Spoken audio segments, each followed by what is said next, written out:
Thank you, Mike, for that lesson on things we can do that God has given us to deal with our loss. Scripture says through Solomon that the memory of the righteous is blessed.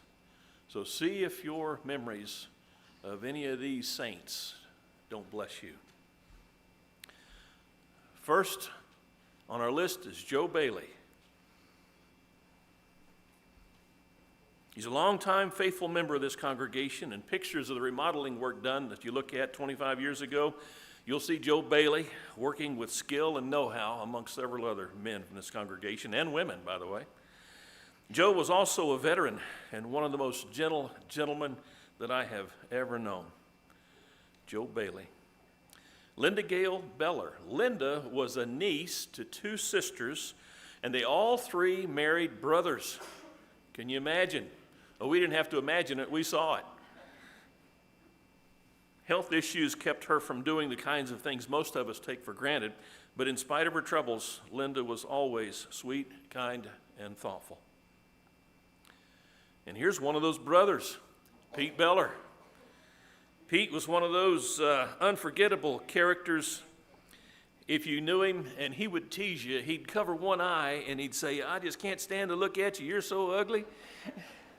That's the way Pete was if you knew him.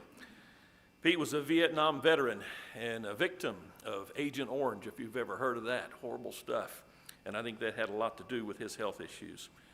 And I know Pete was always talking to me about friends he had that he was trying to lead to Jesus. He was an evangelist. That's who Pete Beller was. Carolyn Bentley was a Christian woman who loved her family and continually did her best to lead them towards Christ. She was very faithful to attend both worship and Bible class when her health allowed, and she was a solid Bible student, and I remember so many times hearing her make insightful comments in our Bible classes. Mary Chilton, and perhaps not many of you knew Mary, but she was the mother of our own Bobby Chilton. And they say you can know something of a person by getting to know their children. And from what I would say, Mary was surely a very special kind of lady who done good in raising her boy. We're glad to have you, Bobby. Glad for your mother's influence. Cynthia Copeland was the daughter-in-law of our Carleen Copeland, who was a longtime member of this congregation. And Cynthia was a wife to Carleen's son, Dennis. We had a lot of prayer requests come in for Cynthia, and we fulfilled those as best we could. All that when her health took a turn for the worse. Even though she would not recover from her health issues, I can still see her sitting back there with her face smiling and reflecting a sincere joy. She just had one of those faces, spirit, that would do that. I appreciate her for it. Her husband, Dennis, also passed away recently. And as I mentioned, he was Carleen Copeland's son. He worshiped with us on many occasions, and I remember he was a good son to Carleen and a man who was very warmly remembered by all those who knew him best at his funeral. And there's Ray. He's another longtime member of this congregation, and he was well known for his warm smile that you see right there in that picture. That's a great shot of Ray. For years, Ray faithfully prepared our communion trays, and there's no telling just how many thousands of times his work enabled us as a congregation to observe the most important moment in our week. Carol Everett, I don't know how many of you got to meet Carol. She was only with us for a short while, and she came to us from the Southwest Church of Christ here in Oklahoma City. But Carol quickly and easily assimilated into our family here. She blended true class with an optimistic spirit, and her inspiring warmth, I think, made Southwest as sad to lose her as we were happy to gain her. Wonderful woman. And who's been here very long that wouldn't recognize Bernice Farmer? Bernice was a fixture here. She was known for her coconut custard pies, and I'd call her the queen of the quilts. She was a lady heavily involved in that aspect of the work here at Choctaw. She was also a stickler for doing things as she believed them right according to the scriptures. I remember not long after she passed away, we were visiting with Bill, and one of his remarks about her after was that she would never allow him to have a beer in the house. So, we allowed to laugh about that in the Church of Christ. But if you know Bill and you knew Bernice, you could see it. And there's Ron Hanks. This, to me, is a quintessential quiet man getting things done behind the scenes. He was a retired highway engineer, and he helped set the layout and lines for the parking lot. So if you like having those nice, large parking spaces out there to park your car, he'd be the guy to appreciate for that. He also worked on our flower beds, and he arranged and he paid on his own to have our yard treated so we wouldn't have so many weeds. And I'm telling you, us guys that went striper fishing, if we ever get to go again, we're going to miss Ron. It won't be the same without him along on those trips. And there is Philip Johnston. If you go to the dictionary and you look up the word dapper, there's going to be a picture of Philip Johnston right there. He's a true gentleman and a man who served the community of Jones as a city treasurer for years. And you may never have guessed that Philip was also a Marine, and he served in the Pacific during World War II, and later he served in Korea. That was Philip Johnston. Anybody recognize this fella? What can you say about Dayton Cassie except that he was a walking, talking? Though Dayton came to this congregation late in his life, he spent 2 decades helping guide us as a shepherd, teacher, and a genuine lover of God and mankind. How many of us have been the recipients of one of his poems? Get a little birthday card from Dayton and Ruth, and there's a poem inside he's written just for you. That guy could turn them out like nobody's business. And they were all good. I mean, from time to time, you'd think you'd see one that was kind of, well, not really, but they were all good. He really had a way with words. Here's another quiet man, Jerry Corneli. I don't know how many of you got to meet and spend any time with Jerry, but what I think of this guy is he would have made a wonderful character on the program Mr. Rogers' Neighborhood. I just think he would have fit in perfectly there. But Jerry was a Navy veteran, and also he was a DJ for the country station 100.5 FM here in Oklahoma City for a while.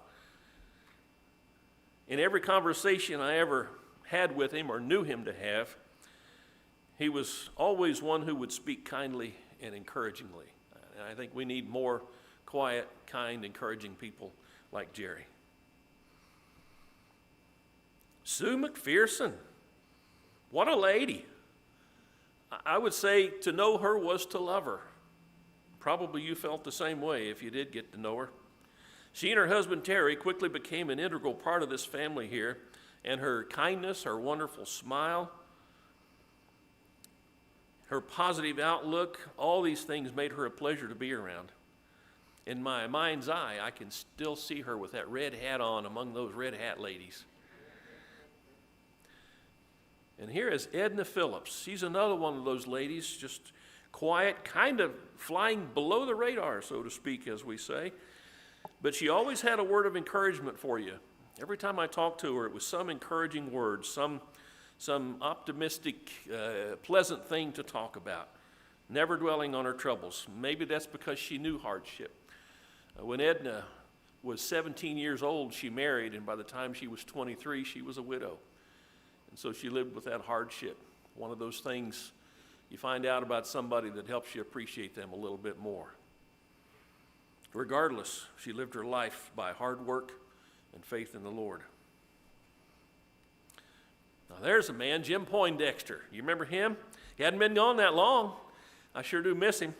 He was a man who loved the Lord, he loved his church, and he loved his family. And Jim seemed to be working at something good all the time. He was never sitting on his laurels, so to speak. For years, he took care of our church vehicles, and sometimes he even drove them for us. And I remember so many times I'd call him up to see if the vehicles were ready for a coming up trip, just kind of to let him know we're having one. And he'd say, oh yeah, they're all gassed and ready, good to go. That was just how Jim took care of things. Phyllis Queen.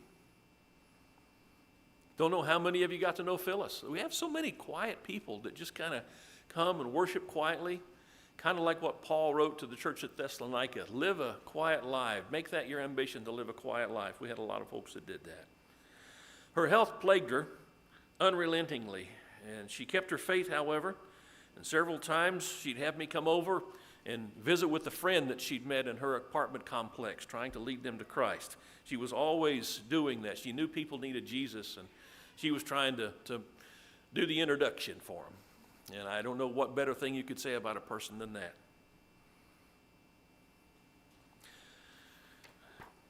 I'm just going to pass this one by, because what in the world can you say to add anything to the life of Dave Roberts? I'm telling you, if ever a man embodied this congregation of the Lord's people, I think it would be Dave. He's just kind of the spirit of this church. He served here for over 30 years, and a good part of that he served as a faithful shepherd. He was a builder by trade, but he was also a builder by nature. It was just his way, and he's responsible for a lot of the building. As you see this building now in its present state, beautiful, and Dave is responsible for so much of that. If you could ever have seen what he engineered and masterminded to get this place the way it is, it was really outstanding.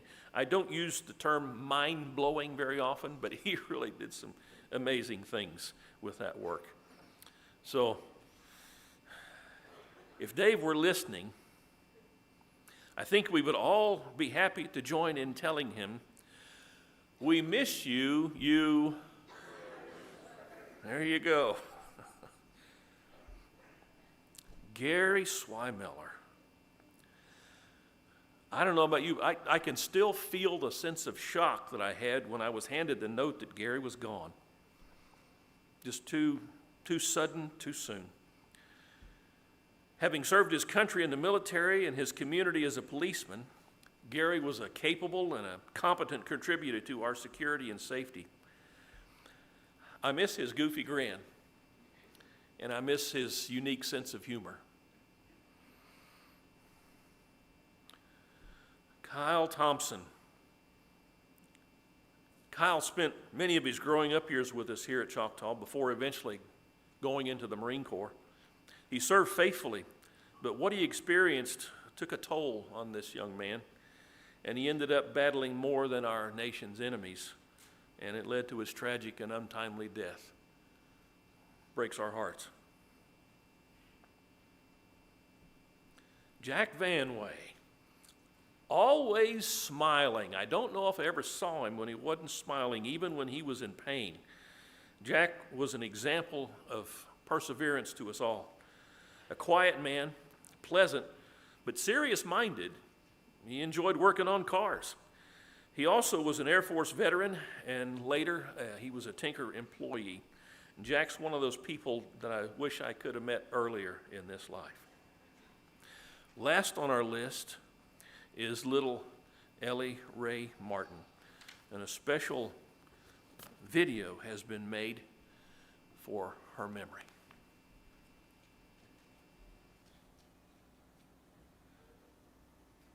I have a Christian sister and friend who lost her baby recently.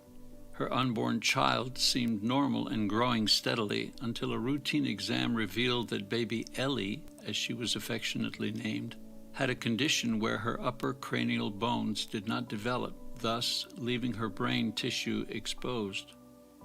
The doctors delicately said that this condition was incompatible with life, and Lindsay, along with her husband PJ, had two options: terminate the pregnancy immediately or carry the baby to full term, whereupon she would survive only for a short time after her birth. Because the baby was developing normally in every other way and not experiencing any pain so long as she was in the safety of her mother's womb, Lindsay chose to carry and experience her baby's presence for as long as God would sustain her life. So, Ellie made her presence known with her constant movement in her mom's belly, to the bittersweet delight of her parents, big sister Charlie, family, and the growing number of people who were following her abbreviated life journey. She was born on July 7th, 2021 at 11:01 a.m. and after opening her eyes to the wonder of being lovingly held by every member of her family, she passed from this world on July 7th, 2021, at 12:03 p.m., after a fleeting 62 minutes of life. On the day she died, 3 things happened. First, she left her family with a lifetime of love unspent. How wonderful are God's ways in that through personal tragedies of unbearable loss, He equips us to be better people. To those she left behind, Ellie gave the power to bless others with all the anticipated love they were anxious to spend on her. Secondly, she helped create a saint. They say that all mothers should be candidates for sainthood, and in most cases, I agree. However, in Lindsay's case, the Lord has bestowed a beatitude on her that glows softly in the harsh light of this world's reality and warms the heart in the face of the cold truth that she has had to face. Because of her actions and decisions concerning Ellie, she will always be a daughter of light, no matter what happens next in her life. Finally, with her short presence among us, Ellie has demonstrated the power of life over the power of death. With her brief 62 minutes of existence, she has motivated the people around her to live their best lives more effectively than any inspirational movie or motivational speaker ever could. In thinking of her in the future, those who knew Ellie will say, "She had a blessed life, and people loved her. She made a definite difference and left her mark on the world." So, rest in peace, little firefly. We'll catch up to you one day soon in heaven.